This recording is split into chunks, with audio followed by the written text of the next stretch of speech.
Let's trace an image and draw the image to a watercolor painting.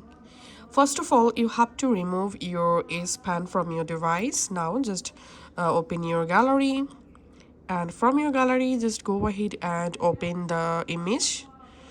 And once the image opened, tap on this pen icon. Here select drawing assist,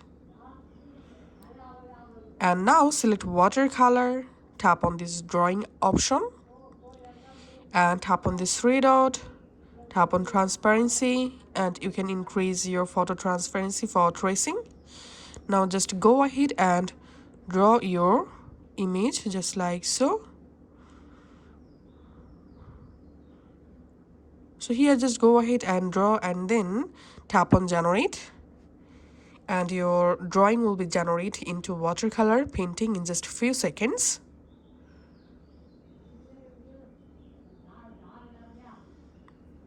And if you want to generate more, then just go ahead and do it from start. And now to save any drawing, just tap on this download option and the drawing will be saved.